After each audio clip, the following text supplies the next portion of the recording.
안녕하세요. 따뜻한 감동이 함께하는 공간 파리의 책방입니다. 어떤 영화는 단 한 장면만으로도 오랫동안 가슴속에서 잊혀지질 않습니다. 그리고 어떤 말은 그 짧은 한마디만으로도 한 사람의 인생을 바꿔놓기도 합니다. 오늘 감상하실 책은 우리 마음 깊은 곳을 채워주는 따뜻한 한마디 문장들로 가득한데요. 바로 정우승 시인의 두 번째 산문집 내 인생의 용기가 되어준 한마디, 빛의 출판사 도서입니다.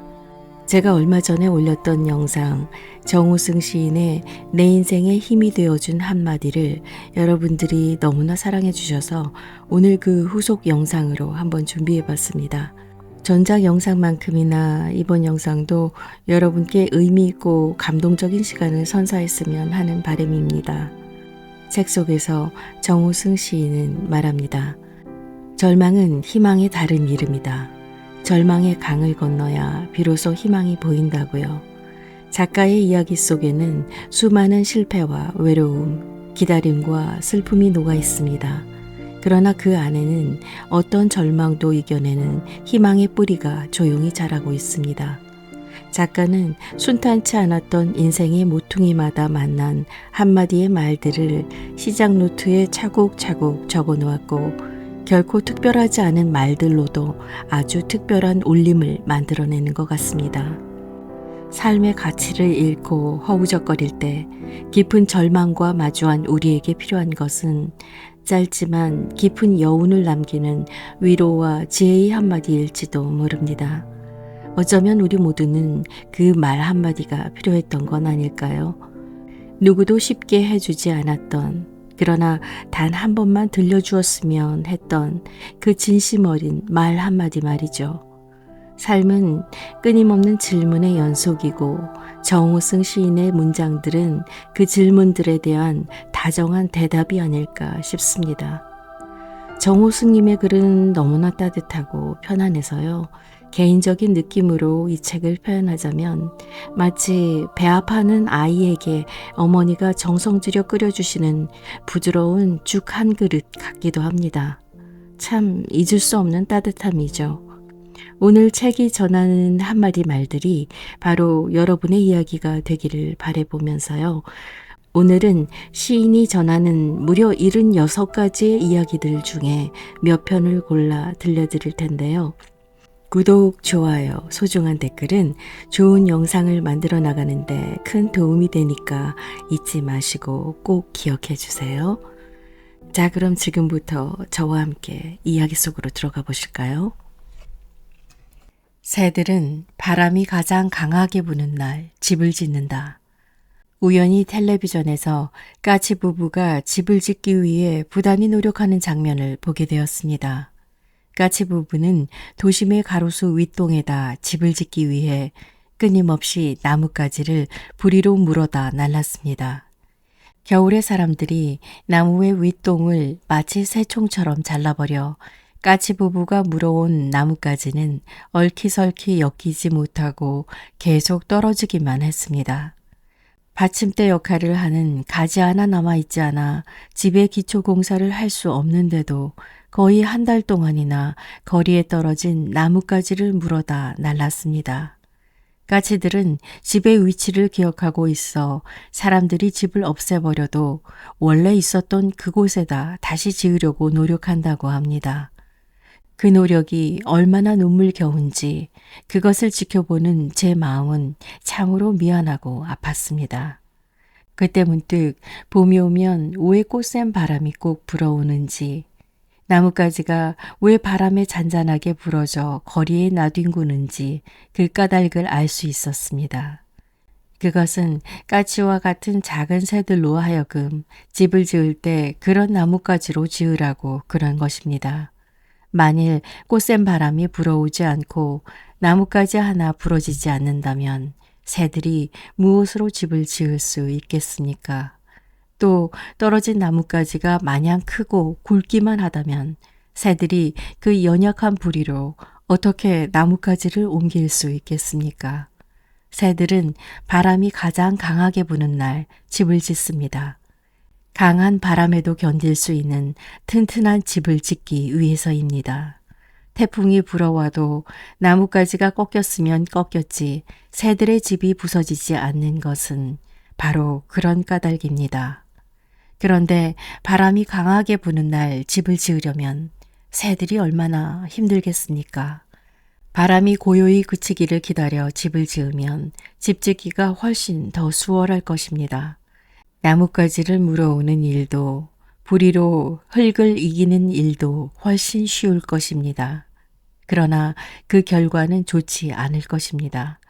바람이 강하게 부는 날 지은 집은 강한 바람에도 무너지지 않겠지만 바람이 불지 않는 날 지은 집은 약한 바람에도 허물어져 버릴 것입니다. 만약 그런 집에 새들이 알을 낳는다면 알이 땅으로 떨어질 수도 있고 새끼가 태어난다면 새끼 또한 떨어져 다치거나 죽고 말 것입니다. 새들이 나무에 집을 짓는 것을 보면 참으로 놀랍습니다. 누가 가르쳐 준 것도 아닌데 어떻게 그렇게 맞춤한 집을 지을 수 있을까요? 높은 나뭇가지 위에 지어놓은 까치집을 보면 그것도 층층이 다세대 주택을 지어놓은 것을 보면 참 아름답기 그지없습니다. 그래서 그 나무 또한 아름답습니다. 새들은 자신들의 보금자리를 나무에 지을 수 있어서 좋고 나무는 새들의 집들 때문에 자신들이 아름다워져서 좋습니다. 이 얼마나 사랑과 배려가 있는 조화로운 이타적인 삶입니까? 또 새들은 집을 지을 때 지붕을 짓지 않습니다. 그건 새들이 밤하늘의 별을 바라보다가 잠들고 싶어서 그런 게 아닐까요? 지붕이 없으면 눈비가 올 때 참 추울 텐데 새들은 비바람과 눈보라쯤은 별을 바라보기 위해 얼마든지 참고 견딜 수 있다고 여기나 봅니다. 인간들은 그런 까치집을 송두리째 파괴해 버립니다. 언젠가 화가 이종상 선생께서 까치집이 있는 나무가 뿌리채 뽑혀 이삿짐 트럭에 실려가는 풍경을 그린 이사라는 제목의 그림을 본 적이 있습니다. 나무는 뿌리 부분을 차 위쪽으로 하고 길게 뉘어져 있었는데 아래쪽 나뭇가지엔 까치집이 그대로 남아 있었습니다. 트럭은 숨차게 달려가고 있었고 그 뒤를 까치 2마리가 힘겹게 따라가고 있었습니다. 저는 그 그림을 보는 순간 트럭에 실려가는 까치집 뒤를 따라가는 까치의 안타까운 마음이 그대로 전해졌습니다. 까치는 이사를 가고 싶어서 가는 게 아니라 집을 지어놓은 나무가 인간에 의해 이사를 가기 때문에 가는 것이었습니다. 실은 이사라기보다 인간에 의해 단란하게 살던 집을 송두리째 빼앗긴 것이었습니다. 그래서 이사라는 시를 쓸 수밖에 없었습니다. 낡은 재건축 아파트 철거 작업이 끝나자 마지막으로 나무들이 철거되기 시작한다. 아직 봄은 오지 않았는데 뿌리를 꼭 껴안고 있던 흙을 새끼줄로 동여매고 하늘을 우러러보던 나뭇가지를 땅바닥에 질질 끌고 이삿짐 트럭에 실려가는 힘없는 나무 뒤를 까치들이 따라간다. 울지도 않고 아슬아슬 아직 까치집이 그대로 남아있는 나무 뒤를 울지도 않고 새들이 바람이 가장 강하게 부는 날 집을 짓는 것은 인간이 집을 지을 때 땅을 깊게 파는 것과 같습니다. 건물의 높이에 따라 땅 파기의 깊이는 달라집니다. 땅 파기가 힘들다고 해서 얕게 파면 높은 건물을 지을 수 없습니다. 현재의 조건이 힘들다고 주저앉으면 미래의 조건이 좋아질 리 없습니다. 저는 무슨 일을 하다가 조금 힘들면 좀 있다가 나중에 하지 하고 뒤로 미루곤 했습니다. 꼭 해야 할 일이 있어도 오늘은 비가 오니까 몸이 안 좋고 기분도 안 좋으니까 하고 핑계를 대며 곧잘 내일로 미루었습니다. 상황이라는 날씨가 좋은 때를 기다리자는 뜻도 있었지만 힘든 상황에서 일하는 것보다 쉬운 상황이 올 때까지 기다렸다가 좀 쉽게 일하자는 생각이 있었습니다. 그러나 날씨를 내 힘으로 바꿀 수 없듯이 좋은 상황을 내 힘으로 만들기는 어려웠습니다. 아무리 날씨가 나빠도 그 날씨에 나를 적응시켜 일을 해야 했습니다. 농부는 비가 오지 않아도 모내기철이 되면 모내기를 해야 합니다. 비가 오기만을 마냥 기다리고 있을 게 아니라 양수기로 지하수를 끌어올려서라도 논에 물을 대야 합니다. 그래야 가을에 벼를 수확할 수 있습니다. 우리 삶도 마찬가지입니다. 부모가 세상을 떠났다고 해서 학생이 학교를 그만두거나 아내가 세상을 떠났다고 해서 남편이 직장을 그만두면 어떻게 되겠습니까? 고통이 있을 때 그 고통 가운데에서도 정작 해야 할 일은 해야 합니다. 악조건이 완화되기를 기다리기보다 그 악조건을 향해 당당하게 나아갈 수 있어야 합니다. 그래야 오늘의 악조건이 내일의 호조건을 만듭니다. 히말라야 고산족들은 양을 사고 팔 때 양의 키나 몸무게의 상태에 따라 값을 정하지 않고 양의 성질에 따라 값을 매깁니다. 양을 팔 사람과 살 사람이 서로 지켜보는 가운데 가파른 산비탈 중간지대까지 양을 몰고 올라가 풀어놓습니다. 그러고는 양이 풀을 뜯어먹는 모습을 지켜본 뒤 값을 흥정합니다. 양이 산비탈 위쪽으로 올라가서 풀을 뜯어먹으면 키가 작고 깡말랐더라도 값이 비싸지고 산비탈 아래쪽으로 내려가면서 풀을 뜯어먹으면 양이 아무리 몸집이 크고 살이 쪘더라도 값이 떨어집니다. 이는 산비탈 위로 올라가는 양은 지금 당장은 힘들고 어렵더라도 풀을 뜯어먹을 수 있는 넓은 산허리라는 미래가 보장돼 있다고 판단하기 때문입니다. 반면에 산비탈 아래로 내려가는 양은 현재는 힘이 안 들고 수월하지만 결국 산 아래 협곡에 이르러서는 굶어 죽을 수밖에 없는 미래가 기다리고 있다고 생각하기 때문입니다. 이렇게 양이 산비탈 위로 올라간다는 것은 삶의 악조건을 받아들임으로써 밝은 미래를 연다는 뜻이며 산비탈 아래로 내려간다는 것은 삶의 호조건만을 찾다가 오히려 종말을 자초한다는 뜻입니다. 누구나 인생이라는 집을 짓습니다. 이 시대도 민주와 자유의 집을 짓습니다. 그러나 그 집을 언제 어떻게 지어야 하느냐는 게 늘 문제입니다. 그 집은 어느 한때 한순간에 완성되는 것은 아닙니다. 인생의 집이 인생 전체를 필요로 하는 것처럼 시대의 집도 시대 전체를 필요로 합니다. 따라서 인생의 집도 시대의 집도 평생 동안 지어야 하며 새의 집처럼 기초가 튼튼해야 합니다. 새들이 바람이 가장 강하게 부는 날 집을 짓듯이 우리도 고통이 가장 혹독할 때 집을 지어야 합니다. 그래야 어떠한 고통의 비바람이 몰아치더라도 인생의 집도 시대의 집도 무너지지 않습니다. 저의 시 부러짐에 대하여도 그러한 집에 대한 제 성찰의 표현입니다. 나뭇가지가 바람에 뚝뚝 부러지는 것은 나뭇가지를 물고 가 집을 짓는 새들을 위해서다. 만일 나뭇가지가 부러지지 않고 그대로 나뭇가지로 살아남는다면 새들이 무엇으로 집을 지을 수 있겠는가?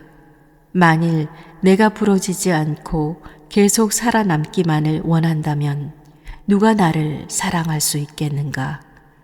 오늘도 거리에 유난히 작고 가는 나뭇가지들이 부러져 나뒹구는 것은 새들로 하여금 그 나뭇가지를 물고 가 집을 짓게 하기 위해서다. 만일 나뭇가지가 작고 가늘게 부러지지 않고 마냥 크고 굵게만 부러진다면 어찌 어린 새들이 부리로 그 나뭇가지를 물고 가 하늘 높이 집을 지을 수 있겠는가? 만일 내가 부러지지 않고 계속 살아남기를 원한다면 누가 나를 인간의 집을 짓는데 쓸 수 있겠는가? 장미같이 아름다운 꽃에 가시가 있다고 생각하지 말고 가시 많은 나무에 장미같이 아름다운 꽃이 피었다고 생각하라. 나는 그늘이 없는 사람을 사랑하지 않는다. 나는 그늘을 사랑하지 않는 사람을 사랑하지 않는다. 나는 한 그루 나무에 그늘이 된 사람을 사랑한다. 햇빛도 그늘이 있어야 맑고 눈이 부시다. 내가 사랑하는 사람이라는 제 시의 일부입니다.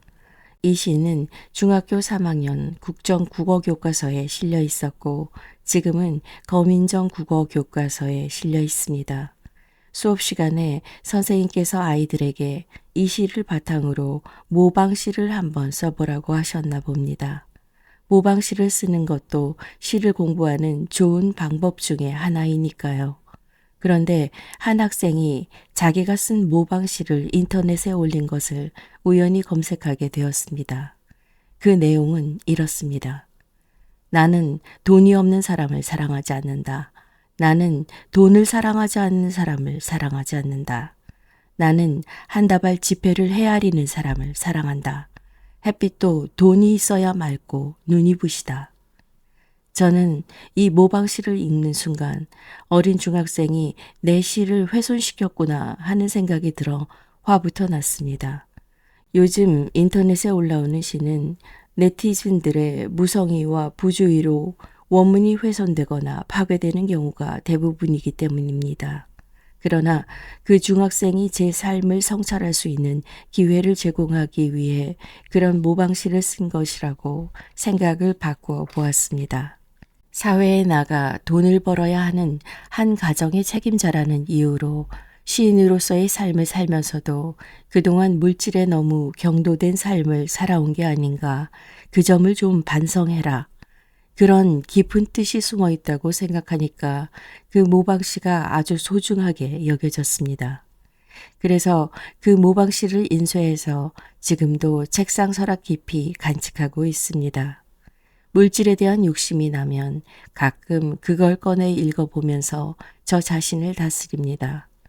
만일 그렇게 생각하지 않았다면 그 중학생을 마음속으로 미워하고 비난했을 겁니다.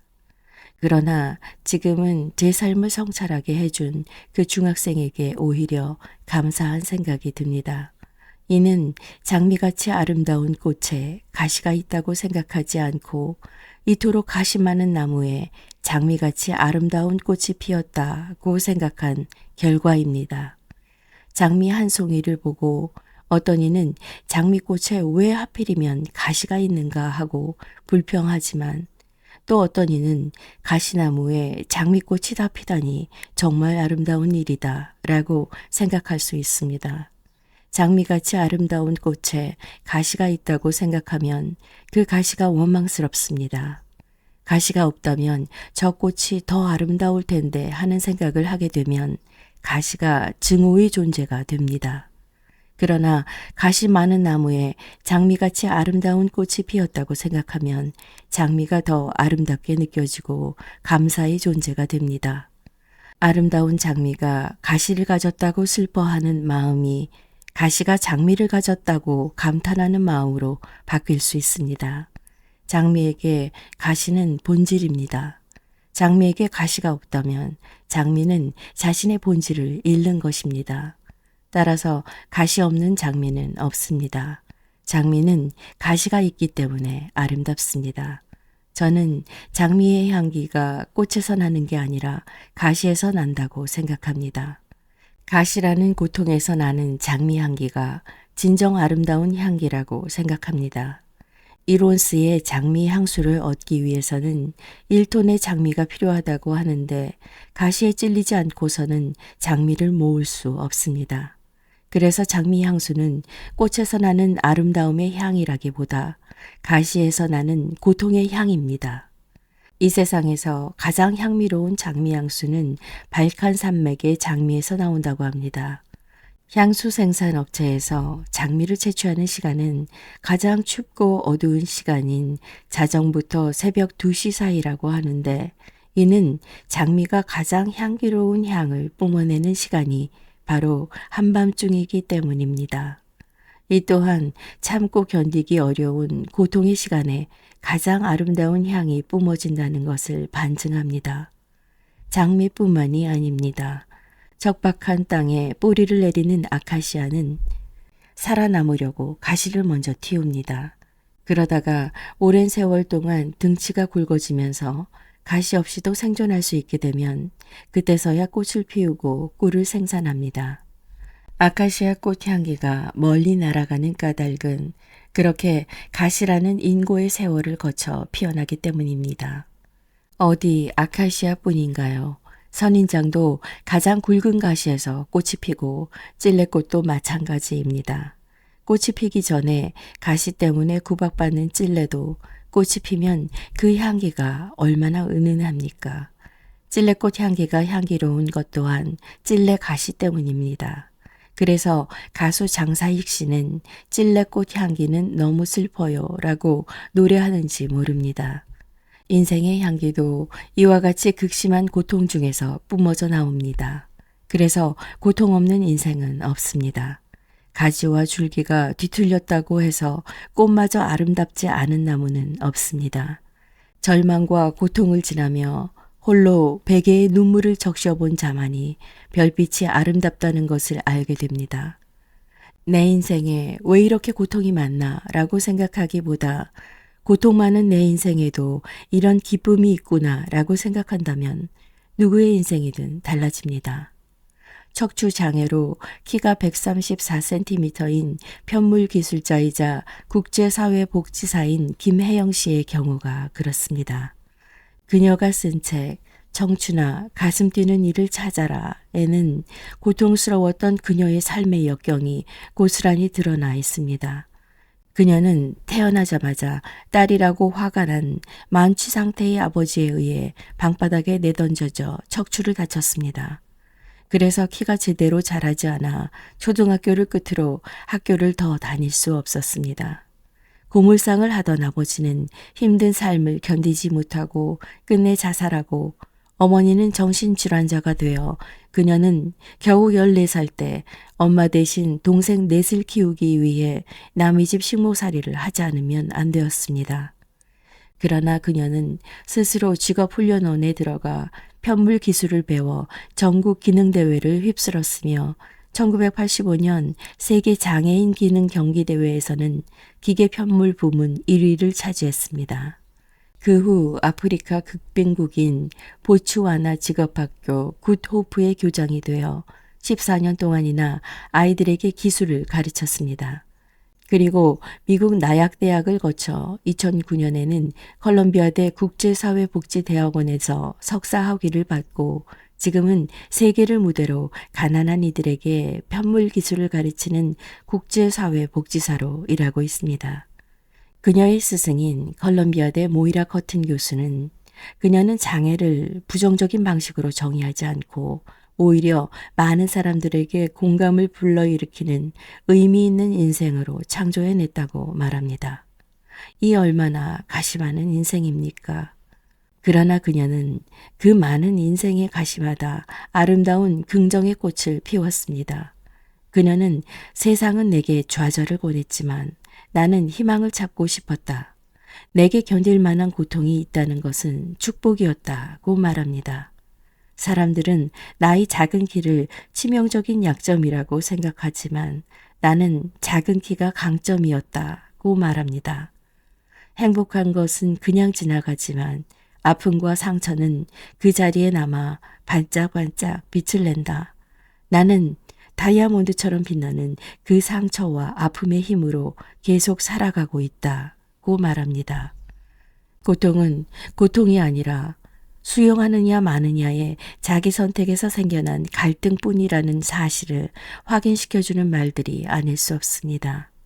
이렇게 인생의 장미도 꽃에서 향기가 나는 게 아니라 고통과 절망의 가시에서 향기가 납니다. 장미의 존재성이 아름다운 꽃에 있는 게 아니라 날카로운 가시에 있듯이 내 삶의 존재성도 바로 고통에 있습니다. 실패의 고통 없이 성공의 기쁨만을 원한다면 가시 없는 장미를 원하는 것과 같습니다. 내가 장미라면 내게 반드시 가시가 있어야 합니다. 오늘 밤은 저의 시 가시를 읽으며 내 인생의 가시에 대해 함께 생각해보는 밤이 되었으면 좋겠습니다. 지은 죄가 많아 흠뻑 비를 맞고 봉은사에 갔더니 내 몸에 꽃들이 피어나기 시작했다. 손등에는 채송화가, 무릎에는 제비꽃이 피어나기 시작하더니 야윈 내 젖가슴에는 장미가 피어나 뚝뚝 눈물을 흘리기 시작했다. 장미같이 아름다운 꽃에 가시가 있다고 생각하지 말고 이토록 가시 많은 나무에 장미같이 아름다운 꽃이 피었다고 생각하라고. 장미는 꽃에서 향기가 나는 게 아니라 가시에서 향기가 나는 것이라고. 가장 날카로운 가시에서 가장 멀리 가는 향기가 난다고. 장미는 시들지도 않고 자꾸자꾸 피어나 나는 봉은사 대웅전 처마 밑에 앉아 평생토록 내 가슴에 피눈물을 흘리게 한 가시를 힘껏 뽑아내려고 하다가 슬며시 그만두었다. 고통은 그 의미를 찾는 순간 더 이상 고통이 아니다. 스라에 두 아들을 둔 어부가 있었습니다. 그는 두 아들도 어부가 되길 원해서 가끔 아들을 데리고 바다에 나가 고기 잡는 법을 가르쳤습니다. 그날도 그는 두 아들을 데리고 바다로 나갔습니다. 아내가 부두까지 나와 정성껏 준비한 점심을 건네주고 손을 흔들었습니다. 그는 배를 저어 먼 바다로 나가 아들과 함께 즐겁게 고기도 잡고 맛있게 점심도 먹었습니다. 그런데 화창하던 날씨가 갑자기 음산해지기 시작했습니다. 세찬 바람이 불고 하늘에 먹구름이 끼더니 폭풍이 몰아치기 시작했습니다. 그는 있는 힘을 다해 육지를 향해 노를 저었습니다. 그러나 배는 자꾸 곤두박질 치기만 할 뿐 아무리 노를 저어도 앞으로 나아가지 않았습니다. 배전을 때리는 파도가 너무 거세 방향조차 잡을 수 없었습니다. 그러는 사이에 밤이 찾아왔습니다. 그의 마음속에서도 절망의 어둠이 밀려왔습니다. 너무 어두워서 방향을 잡을 수가 없구나. 그는 팔에 힘을 풀고 노젓기를 멈추었습니다. 불빛 한 점 없는 캄캄한 바다에서 방향도 모른 채 배를 저으면 더 큰 일을 당할 수도 있다는 생각이 들었습니다. 그때 갑자기 둘째 아들이 소리쳤습니다. 아버지, 저쪽이에요. 저기 불기둥을 보세요. 우린 이제 살았어요. 그래, 그렇구나. 저 불이 우리 살릴 수 있겠구나. 그는 불기둥 쪽으로 방향을 잡고 있는 힘을 다해 노를 저었습니다. 가까스로 부두에 도착한 그는 두 아들을 부둥켜 안고 기뻐 어쩔 줄 몰랐습니다. 그런데 살아 돌아온 그를 보고도 아내는 어두운 표정을 지었습니다. 여보, 우리가 이렇게 살아서 돌아왔는데 당신은 기쁘지도 않소? 그가 힘껏 아내를 껴안자 아내가 울먹이면서 말했습니다. 여보, 오늘 저녁 때 내가 잘못해서 불을 냈는데 우리 집이 다 타버리고 말았어요. 여보, 미안해요. 순간 그는 아하 하고 탄성을 터뜨렸습니다. 그러니까 그게 우리 집이 타는 불기둥이었구나 하는 생각이 스쳐 지나갔습니다. 여보, 미안하다니요. 그 불기둥 때문에 우리가 살아서 돌아온 거요. 방향을 잡지 못하고 난파 직전이었는데 그때 불기둥을 본 거요. 그 불을 보고 노를 저은 거요. 당신이 우리를 살린 거요. 그는 다시 아내를 힘껏 껴안았습니다.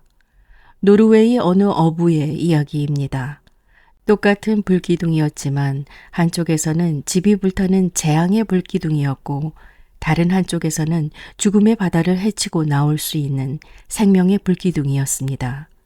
여기서 불기둥은 우리 삶에 필연적으로 따르는 고통을 의미합니다. 그러니까 어느 쪽에서 보고 어떻게 받아들이느냐에 따라 고통의 상황이 달라질 수 있다는 것입니다.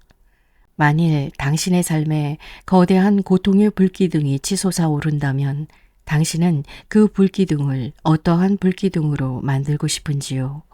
물론 밤바다의 그 어부처럼 생명의 불기둥으로 만들어야 합니다.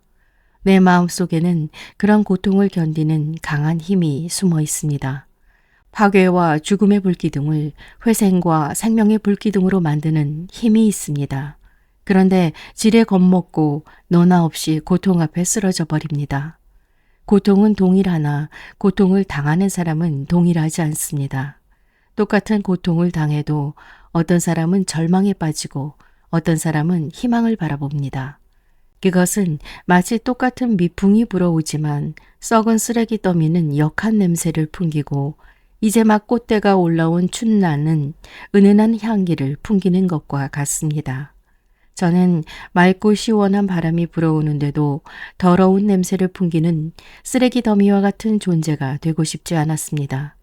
맑은 바람이 불어올 때 살짝 향기가 스치고 지나가는 춘난과 같은 존재가 되고 싶었습니다. 아우슈비츠 강제 수용소에서 119104라는 번호로 불리다가 살아 돌아온 유대인 정신과 의사 빅터 클랭크는 죽음의 수용소에서라는 그의 책에서 고통은 그 의미를 찾는 순간 더 이상 고통이 아니다고 말합니다. 인간은 죽음의 문턱을 넘는 극한 상황에서도 그 의미를 추구할 수 있는 존재라는 사실을 결코 잊어서는 안 된다고 충고합니다. 함께 수용소 생활을 했던 사람들 중 삶의 의미를 포기한 사람들은 며칠 못 가 죽음에 이르렀고 사랑하는 사람들을 생각하며 삶의 의미를 끊임없이 추구한 사람들은 그 속에서도 스스로 살아남을 수 있는 힘을 얻었다고 합니다. 이는 고통의 상황을 내가 어떻게 생각하고 이해하느냐에 따라 변모시킬 수 있다는 이야기입니다. 고통을 어떻게 적극적이고 긍정적으로 해석하느냐, 고통에 어떠한 의미를 부여하느냐 하는 점이 아주 중요하다는 것을 일깨워 줍니다. 고통을 고통으로 받아들이면 고통뿐이지만 고통에 의미를 부여하는 순간 더 이상 고통이 아니라는 것입니다. 이유 있는 고통은 있어도 의미 없는 고통은 없다는 것입니다. 농사를 지어보면 잡초 때문에 고생하게 됩니다. 작물의 성장을 방해하는 잡초를 불필요한 존재로 생각하고 다들 없애려고 하기 때문입니다. 그러나 자연 상태에서 잡초를 없앨 수 있는 방법은 없습니다. 아무리 없애려고 해도 하룻밤만 자고 나면 쑥쑥 자라 있습니다. 나의 고통도 이런 잡초와 같습니다. 따라서 잡초를 없애려고만 노력할 게 아니라 잡초가 존재하는 의미를 깊게 생각해야 합니다. 잡초를 뽑지 않고 살려서 잡초의 힘을 작물에 유익하게 활용하는 것이야말로 농부가 해야 할 일의 으뜸이라면 고통이라는 잡초를 대하는 나 또한 마찬가지입니다. 1995년 10월 11일 40여 년 동안 수제화를 만들던 남궁 정부 씨는 사고로 오른팔을 잃었습니다. 술을 한잔하고 지하철을 타다가 그만 선로에 떨어지고 만 것입니다. 그런데 병원에서 깨어보니 한쪽 팔이 없었습니다. 그는 절망에 빠졌습니다. 죽고 싶었습니다. 그렇지만 사흘째 되는 날부터 그래도 살아야 한다고 생각했습니다. 퇴원 후 그는 의수를 맞추러 갔습니다. 그러자 보조기 가게 주인이 오랫동안 구두를 만들어 왔으니 장애인용 구두를 만들면 어떻겠느냐는 제안을 해왔습니다. 그는 바로 이거다 싶어 곧 일을 시작했습니다. 그러나 한 손만으로 구두를 만드는 일은 생각보다 어려웠습니다. 구두 한 켤레를 만들기 위해 온몸을 다 쓰지 않으면 안 되었으며 어떤 때는 칼질을 잘 못해 허벅지를 찌르기도 했습니다. 그가 왼손을 자유자재로 놀리면서 구두 한 켤레를 만들게 된 것은 5년이나 지난 후였습니다.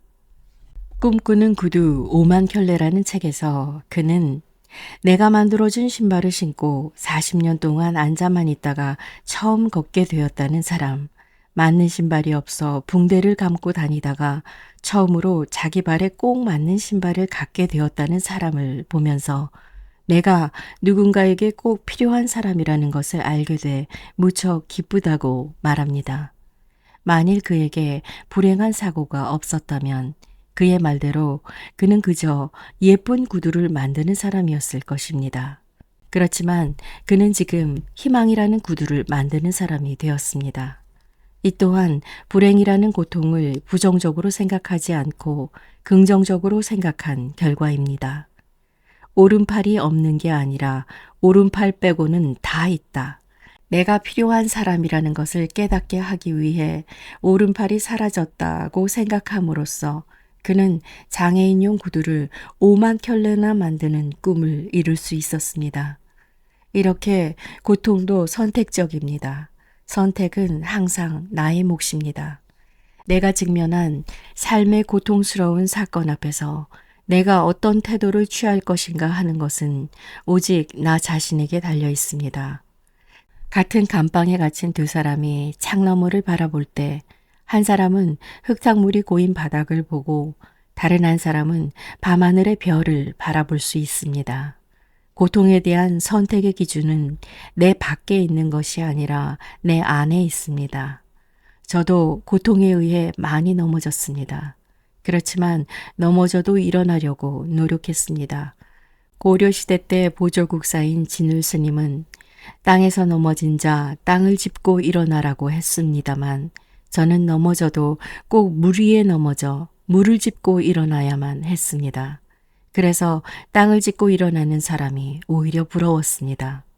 물 위에 넘어져 물을 짚고 일어나는 게 땅 위에 넘어져 땅을 짚고 일어나는 것보다 더 힘들었습니다. 그래도 저는 물의 바닥이라도 짚고 일어날 수 있으니 참으로 감사하다고 생각했습니다. 제가 쓴 시 넘어짐에 대하여를 읽어보시면 고통에 대한 저의 태도를 이해하실 수 있습니다. 나는 넘어질 때마다 꼭 물 위에 넘어진다. 나는 일어설 때마다 꼭 물을 짚고 일어선다. 더 이상 검은 물속 깊이 빠지지 않기 위하여 잔잔한 물결, 때로는 거친 삼각 파도를 짚고 일어선다. 나는 넘어지지 않으려고 할 때만 꼭 넘어진다. 오히려 넘어지고 있으면 넘어지지 않는다.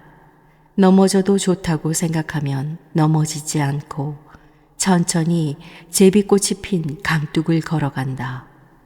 어떤 때는 물을 짚고 일어서다가 그만 물속에 빠질 때가 있다. 그럴 때는 아예 물속으로 힘차게 걸어간다. 수련이 손을 뻗으면 수련의 손을 잡고 물고기들이 앞장서면 푸른 물고기의 길을 따라간다. 아직도 넘어질 일과 일어설 시간이 남아있다는 것은 큰 축복이다. 일으켜 세우기 위해 나를 넘어뜨리기 위해 다시 일으켜 세운다 할지라도. 모든 벽은 문이다. 영화 해리포터를 떠올리면 결코 잊지 못할 장면이 하나 있습니다. 11살 고아소년 해리가 호그와트 마법 학교에 입학하기 위해 런던 킹스크로스역 벽을 뚫고 들어가던 장면입니다. 아무도 들어갈 수 없는 차단된 벽 속으로 해리가 성큼 발을 내디뎌 들어서자 벽 속에는 마법 학교로 가는 특급 열차를 기다리는 아이들이 승강장에서 왁자지껄 떠드는 장면이 펼쳐졌습니다. 저로서는 전혀 상상하지 못한 충격적인 장면이었습니다. 그것은 벽이 문이 되는 장면이었습니다. 저는 그 장면을 보고 모든 벽 속에는 문이 존재해 있다는 사실을 분명 알게 되었습니다. 벽은 항상 굳게 막혀 이곳과 저곳을 차단함으로써 그 존재 가치를 지니는 것인데 그 안에 또 다른 세상으로 나갈 수 있는 출구가 존재한다는 사실은 내 인생의 벽에 대해서도 깊게 생각하게 해주었습니다. 해리포터의 작가 조앤 K. 롤링에게도 해리포터 시리즈는 인생의 벽 앞에서 작가 자신이 연 용기의 문이었습니다. 이혼 후 어린 딸을 데리고 생활고에 시달리며 자살까지 생각할 정도로 벽 앞에 서 있었지만 그녀는 해리포터를 씀으로써 벽을 문으로 만들었습니다. 돌이켜보면 저는 제 인생의 벽 앞에서 돌아서는 일이 많았지만 그래도 벽을 문으로 만들려고 노력한 적은 있었습니다. 내 인생의 꿈은 내가 원하는 삶을 사는 것이어서 내 인생이라는 시간을 내가 주인이 되어 오로지 시를 쓰는 일에 사용하게 되는 것이어서 잘 다니던 직장을 2번이나 스스로 그만둔 적이 있었습니다. 처음 사회에 나와 국어교사 생활을 3년 넘게 하다가 정해진 시간에 어김없이 남을 가르쳐야 한다는 사실이 갈수록 큰 고통으로 다가와 아무런 대책 없이 그만둬버린 일이 그 하나입니다. 또 하나는 오랫동안 잡지사 기자 생활로 생계를 이어가다가 그만둔 일입니다. 당시 제 꿈은 하고 싶은 일을 하면서도 가장으로서의 역할을 할 수 있게 되는 일이었습니다. 그러나 쉬운 일은 아니었습니다. 늘 생계라는 벽에 가로막혀 번번이 되돌아서곤 했습니다. 좀처럼 그 벽을 뚫고 나갈 용기가 없었습니다. 그렇지만 41살 되던 해에 사라져가는 그 꿈을 찾고 싶어 친지들 모두가 한사코 말리는데도 직장을 그만두었습니다. 지금 생각해보면 그래도 그나마 벽을 뚫고 스스로 문을 열고 나왔기 때문에 보다 자유로운 삶을 살게 된 게 아닌가 싶습니다. 조류 중에서는 하늘의 제왕인 독수리가 삶의 벽 앞에서 문을 여는 존재입니다. 독수리의 평균 수명이 인간과 비슷한 까닭은 늙음과 죽음의 벽 앞에서 독수리가 스스로 새 삶의 문을 열기 때문입니다. 독수리는 3년 좀 넘게 살게 되면 무뎌진 부리가 자라 목을 찌르고 날개의 깃털이 무거워져 날지 못합니다. 날카롭게 자란 발톱마저 살 속을 파고들어 죽을 수밖에 없는 위기에 직면하게 됩니다. 이때 독수리는 본능적으로 이대로 죽을 것인가 아니면 뼈를 깎는 고통의 과정을 밟아 새롭게 태어날 것인가 선택하게 됩니다. 만일 새 삶을 선택하면 6개월 정도 먹는 것도 포기하고 그 과정을 견뎌내야 합니다. 높은 산정에 둥지를 들고 암벽에 수도 없이 부리를 쳐 깨트리는 아픔의 시간을 보내고 다시 새 부리가 날 때까지 기다리는 인내의 시간을 보내야 합니다. 그리고 새로운 부리가 나면 발톱을 모두 뽑아내고 새 발톱이 자랄 때까지 또 기다려야 합니다. 그러고는 그 새 부리로 낡은 날개의 깃털도 뽑아내고 새 깃털이 자라 날갯짓을 할 수 있을 때까지 기다려야 합니다. 참으로 견디기 힘든 고통의 과정이 아닐 수 없습니다. 그 과정이 얼마나 고통스러운지 이때 독수리의 몸은 피범벅이 됩니다. 그런데도 독수리는 그 고통의 벽 앞에서 자신을 전부 새롭게 갈고 새 삶의 문을 엽니다. 만일 독수리가 벽 속에 있는 문을 보지 못한다면 결코 인간과 같은 수명을 누리는 새 삶을 살지 못할 것입니다. 우리는 오늘이라는 벽 앞에서 내일이라는 새로운 삶을 위해 독수리처럼 선택과 결단의 문을 열어야 할 때가 있습니다. 그럴 때는 반드시 독수리와 같은 고통과 인내의 과정이 필요합니다. 2007년에 말기암으로 6개월 시한부 삶을 살면서도 마지막 강연이라는 동영상을 통해 전 세계인들에게 희망과 사랑의 메시지를 던진 미국의 랜디 포시 교수는 인생의 벽에 대해 이렇게 말합니다. 벽이 있다는 것은 다 이유가 있다. 벽은 우리가 무언가를 얼마나 진정으로 원하는지 가르쳐 준다. 무언가를 간절히 바라지 않는 사람은 그 앞에 멈춰서라는 뜻으로 벽은 있는 것이다.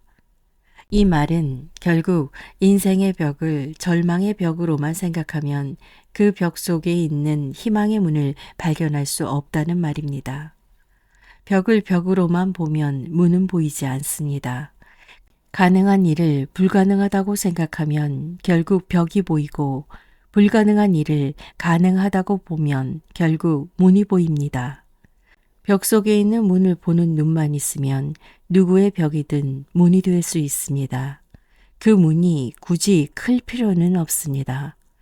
좁은 문이라도 열고 나가기만 하면 넓은 희망의 세상이 기다리고 있습니다. 그러나 마음속에 작은 문 하나 지니고 있어도 그 문을 굳게 닫고 벽으로 사용하면 이미 문이 아닙니다. 문 없는 벽은 없습니다. 모든 벽은 문입니다. 벽은 문을 만들기 위해 존재합니다. 벽 없이 문은 존재할 수 없습니다. 오늘은 제가 쓴 시 벽을 함께 읽으면서 내 마음의 벽에 있는 문을 한번 생각해 보시길 바랍니다. 나는 이제 벽을 부수지 않는다. 따스하게 어루만질 뿐이다. 벽이 물렁물렁해질 때까지 어루만지다가 마냥 조용히 웃을 뿐이다. 웃다가 벽 속으로 걸어갈 뿐이다. 벽 속으로 천천히 걸어 들어가면 봄눈 내리는 보리밭길을 걸을 수 있고 섬과 섬 사이로 작은 배들이 고요히 떠가는 봄바다를 한없이 바라볼 수 있다. 나는 한때 벽 속에는 벽만 있는 줄 알았다. 나는 한때 벽 속의 벽까지 부수려고 망치를 들었다. 망치로 벽을 내리칠 때마다 오히려 내가 벽이 되었다. 나와 함께 망치로 벽을 내리치던 벗들도 결국 벽이 되었다.